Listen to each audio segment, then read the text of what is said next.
تو وہاں کیسے روپے کی قدر بہتر ہو سکتی ہے؟ جبکہ آپ وہ اقدامات بھی نہیں اٹھا رہے، نگراں حکومت جو اٹھا سکتی تھی، جو کچھ انہوں نے کیا ہے وہ تو آرمی چیف کو کریڈٹ جاتا ہے، ان کے کہنے سے انہوں نے تھوڑا بہت کریک ڈاؤن کیا ہے، لیکن بہت سے ایسے راستے اب بھی کھلے ہوئے ہیں جس کی وجہ سے معیشت خراب ہو رہی ہے اور سرمایہ کا فرار بھی ہو رہا ہے، قانونی طریقے سے بھی اور غیر قانونی طریقوں سے بھی۔ تو موجودہ حالات میں تو یہ کہنا کہ صرف کریک ڈاؤن سے بہتر ہو سکتا ہے تو وہ پاسبل نہیں ہے۔ ماضی میں بھی کریک ڈاؤنس ہوئے ہیں، اس سے فائدہ نہیں ہوا اور آئندہ بھی نہیں ہوگا جب تک اسٹرکچرل اصلاحات نہ کریں۔ اور آپ یہ دیکھیے کہ اگر آپ امپورٹس جیسے 5 سال آپ دیکھ لیجئے تو $292 ارب کی آپ کی جو ہے امپورٹس ہیں اور $130 ارب کا ایکسپورٹ ہے۔ 162 ارب کا جب تجارتی خسارہ ہے، اس کو آپ کو جعلی ریمیٹنس سے ادھر ادھر سے پورا کریں گے تو نہ آپ کے ریزروز بڑھیں گے، نہ روپے کی قدر مستحکم ہوگی۔ تو جو نگراں حکومت کر سکتی تھی وہ بھی قانون کے تحت وہ بھی انہوں نے نہیں کیا، صرف آرمی چیف کے کہنے سے اور فوج کی مدد سے تھوڑی بہت بہتری عارضی آئی تھی، وہ گرنا تھا وہ پھر گر گیا اور گرے گا بھی۔ ممکن ہے کہ تھوڑا بہت قسط ملنے کے بعد وہ جو ہے کچھ بہتری آئے، لیکن الیکشن ہونا اور اس سے پہلے آپ دیکھیں گے پھر گرے گا یہ خدا نخواستہ۔ تو ڈاکٹر صاحب یہ بتائیے گا، معیشت بہتر نہیں ہے، اسی وجہ سے ڈالر اوپر جا رہا ہے، تو پھر سٹاک ایکسچینج ساتھ ساتھ اوپر کیوں جا رہی ہے؟ سٹاک ایکسچینج کا اوپر جانا تو کاروبار میں تیزی کے رجحان کو ریفلیکٹ کرتا ہے، تو یہ پھر ایسا کیوں ہو رہا ہے؟ دیکھیے جناب، کوئی بھی ماہر اگر پاکستان میں ہمیں یہ بتا دے جی کہ یہ جو اسٹاک ایکسچینج پاکستان کی تاریخ میں سب سے اونچا چلا گیا، اس کی کوئی ایک اکنامک جسٹیفیکیشن بتا دیں کہ اس وجہ سے گیا ہے، معیشت میں کوئی ایسی بہتری نہیں آئی جس کی وجہ سے یہ آسمان کو چھوئے، جو پاکستان کی 76 سالہ تاریخ میں کبھی نہیں ہوا۔ 2 تبدیلیاں البتہ آئی ہیں، سینٹیمنٹس بہتر ہوئے ہیں۔ آرمی چیف نے یہ بتایا ہے کہ $125 ارب کی بیرونی سرمایہ کاری بہت جلد متوقع ہے، اس کے مارکیٹ میں سینٹیمنٹس گئے، اب وہ آتی ہے یا نہیں آتی اس میں بہت سے ifs and بٹ ہیں۔ لیکن آرمی چیف نے جب کوششیں کی تو انہوں نے اسٹاک ایکسچینج میں، دیکھیے ایک ایسے وقت میں جب ان کے پاس 1 منٹ کا بھی ٹائم نہیں ہے، دہشت گردی کی وارداتیں ہو رہی ہیں، دشمن ملک ہماری طاق میں ہیں، اور وہ سب کچھ کوششوں کے باوجود انہوں نے اسٹاک ایکسچینج کو بھی ٹائم دیا 6 گھنٹے۔ تو اس کے بعد کچھ سینٹیمنٹس بہتر ہوئے اور کچھ عارضی اقدامات لگتے ہیں مجھے، مگر یہ قائم نہیں رہے گا۔ یہ جو بہتری آئی ہے یہ قائم نہیں رہے گی۔ میں دوبارہ بتا رہا ہوں، 3 دفعہ کہہ رہا ہوں، اس کا کوئی اکنامک جسٹیفیکیشن نہیں ہے۔ سینٹیمنٹس کے بیسس پر یہ ہو رہا ہے تو سینٹیمنٹس تو بدل جائیں گے تو وہ پھر یہ خدا نخواستہ گر جائے گا۔ معیشت آپ جب تک ٹھیک نہیں کریں گے، جب تک وہ اس کا ریفلیکشن نہیں ہوگا تو میں اس کو بہتری ماننے کے لیے تیار نہیں ہوں۔ ماضی میں بھی 4-5-6 دفعہ اسی طرح سے اتنی بڑی بہتری تو نہیں آئی، مگر آئی تھی، بورا آیا پھر گر گئی۔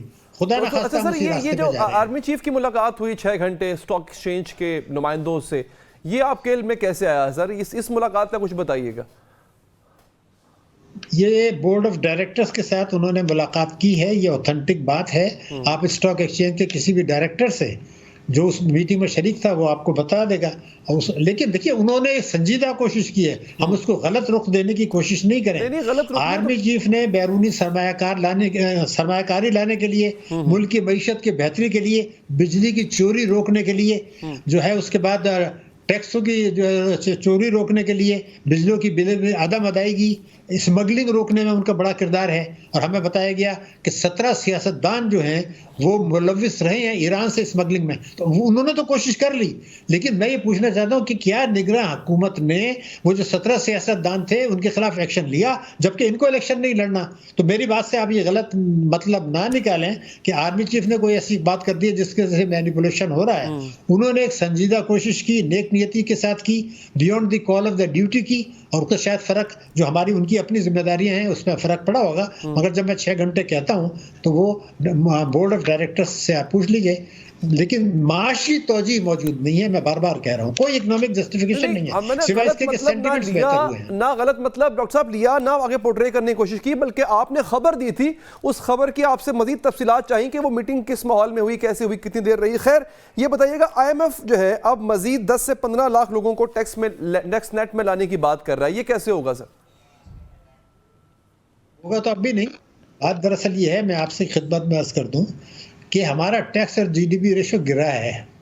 یہ جو ہو رہا ہے نا کریک ڈاؤن جو کچھ ہو رہا ہے وہ بھی لیپا پوتی ہے ایکچولی۔